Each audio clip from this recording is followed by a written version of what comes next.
question. What causes ingrown hairs and what can you do to get rid of them? Interested? Then keep watching this video to find out all you need to know. Hi everybody, and welcome to Dr. K Explains It All, the YouTube channel that aims to educate you on your health journey, and not only that, but give you tons of information so you can make better decisions about your health. I don't need to tell you how annoying ingrown hairs can be. If you've ever had one, then you know how painful, itchy and irritating they can be. These pesky little things happen when hairs have curled around and grown back into the skin, causing red raised areas, itchy spots, or even whiteheads. Sometimes if you look closely, you can even see the hair that is trapped under the skin. Nice. Ingrown or ingrowing hair is more common in black skin because our hair tends to curl. The hair on our heads is curly, and it's the same for hair growing on other parts of our bodies. Curly hair is more likely to curl, re-entering the skin, especially after it's been shaved or cut. Ingrown hairs may also be caused by a buildup of dead skin cells, which block and stop the hair from growing out as normal. You are definitely more likely to get ingrown hairs in areas such as around the beard, the armpits, the groin and the bikini line, areas where the hair tends to be curlier and coarser than other parts of the body. In black skin, we're also more likely to get a type of ingrown hair called pseudofolliculitis, and that's a tongue twister. But if you're not feeling up to pronouncing that entire word, this is more commonly known as razor bumps. These collection of little bumps is more common, especially around the beard area after you've shaved, waxed or trimmed to remove unwanted hair. The reason for razor bumps is the same as for other types of ingrown hair, and it's also due to hairs that have grown out curly, curled around and grown back into the skin. Contrary to public opinion, and I might insult some of you who are beauty therapists out there, but waxing, plucking or threading is not a guaranteed cure for ingrown hairs. And I've found out about this the hard way. Essentially, what it boils down to is the skill and the technique of whoever is doing the waxing or the threading or the hair removal. Don't worry guys, I've got you. And I'm here to share with you things that you can do to treat and prevent ingrown hairs. A lot of these are simple tips that you can add to your regimen, and in most cases, you won't even need to see a doctor for further treatment. Sometimes it's worth taking a break from shaving, waxing or plucking to let things settle down by themselves. Wearing tight clothing like skinny jeans or restrictive underwear like thongs, particularly if it makes you sweat, will not help the situation. Try to avoid picking or scratching at the area, as this could make the situation worse. It could also even lead to an infection or a scar.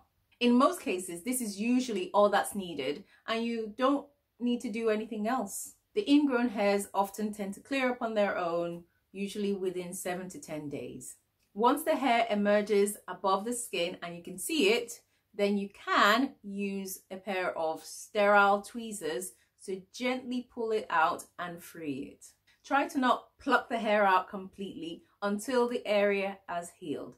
Otherwise, what will happen is that the skin will just heal up over the area again and you're more likely to get further ingrowns. The goal of this is to be gentle, so don't go digging in or being too aggressive when you're doing this. And if you are not sure of what you're doing, best to avoid this step entirely. Otherwise, you could cause further inflammation, infection, and long-term scarring. Gently, and the key word here is gently, exfoliate and wash around the ingrown hair to encourage it to free up and grow out of the skin. You can use an exfoliating cloth or a cotton pad dabbed with some chemical exfoliating agents and just gently apply that around the area. There are different brands and products available for this. The ones I know of are Nip and Fab, and they do cotton wool pads with glycolic acid. Skin doctors also have a product called Ingrown Grow. I'm sure there are lots more available depending on where you are, so maybe just have a look out or check online and see what's available to use. Do not, however, be tempted to use so-called natural ingredients like tea tree oil, which may end up making the area more inflamed. And I've got a video about other ingredients that you might want to steer clear of, which may actually end up making your skin issues worse. If the ingrown hair is causing a lot of redness and inflammation, you can even try using a steroid cream. Now, this may be available from your doctor, or you can even pop to your local chemist and get some hydrocortisone cream without prescription. This can reduce swelling and inflammation around the ingrown hair. However, a couple of precautions when using steroid cream.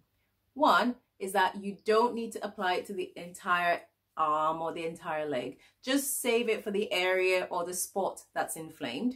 You only need a small, tiny amount, usually once or twice a day, and don't use it for more than 7 days. If the area is still inflamed or seems to be getting worse and not better, then you should really go and see. Leave things as nature intended. The best way not to get an ingrown hair is not to shave, wax, pluck, thread, or any other way of removing the hair. Ultimately, the reason for the ingrown hairs is that by cutting or shaving the hair, we cause it to regrow, curl inwards, and grow back into the hair. So by not shaving or cutting or waxing, then there's no hair to regrow. Right? All right, I said what I said. Okay, moving on. For those of us who don't find it practical or cosmetically appealing to walk around imitating our hairy cave-dwelling ancestors, if you do want to shave, there are things that you can do to help prevent them. Wet your skin with warm water and use a shaving gel. If your skin is not well hydrated, then the hair may be more difficult to cut, increasing the chances of irritation, cuts, scratches, and razor burn. Make sure to use a new, sharp, and single-bladed razor every single time you shave. Using old, dull, or even rusty razor blades increases the irritation to your skin and the likelihood of ingrown hairs forming. Make sure to shave using long, steady strokes and shave in the direction of hair growth. Shave with the hair, not against the hair. With the hair, not against the hair. Shaving in the opposite direction to hair growth means that each hair will be cut at a sharper angle and is therefore more likely to grow back under the skin. Don't press too hard or shave too close to the skin, and make sure to rinse off the razor blades after every stroke. Make sure to take your time when shaving. Never shave in a hurry. That's when you're more likely to make mistakes and cause irritation. And after you've finished, make sure to moisturize the area, and you can use a moisturizing emollient such as dermal lotion, which you can get without prescription from any store or chemist. And this cream has moisturizing and antiseptic properties, which may help to reduce the ingrowns. An ingrown hair can also occur when the hair follicle becomes blocked or clogged with dead skin cells. So it's really important to exfoliate regularly, usually once or twice a week. There are many creams and lotions out there, such as amlactin lotion, although this isn't available in all countries. You've also got glycolic acid fix by Nip and Fab. You've got ameliorate cream or lotion. There are tons of stuff out there that you can use, depending on where in the world that you're from. If that's not available, or you prefer more physical exfoliating scrubs, then you can try those. Although, be careful, don't overdo it. That's definitely not for everyday use. Maybe once or twice a week. And don't be too harsh with scrubbing so that you don't get any micro tears or worsening irritation. You can also try other hair removal methods that are less likely to cause ingrown hairs, such as using the depilatory creams And these work by dissolving the hair rather than cutting it at an odd or sharp angle. It's also at this point that you may want to consider long-term permanent hair removal methods such as laser hair removal or electrolysis. And I've got a video on electrolysis. I will link it somewhere around here. Electrolysis is a permanent hair removal method, and it uses electrodes and electric current to dissolve the hair straight from the root so it doesn't come back. It does require time and money to see the results, but it's definitely well worth considering. All done for today, and I hope you found this video helpful. And if you did, I would love it if you liked and commented below, telling me exactly what you think. If you have any questions, again, make sure to comment and I'll be sure to have a look and answer as best as I can. As ever, I look forward to seeing you same time next week, Sunday at 5 p.m. British Standard Time. In the meantime, get comfortable, watch my other videos, subscribe, and I'll be seeing you guys pretty soon. Have a good week.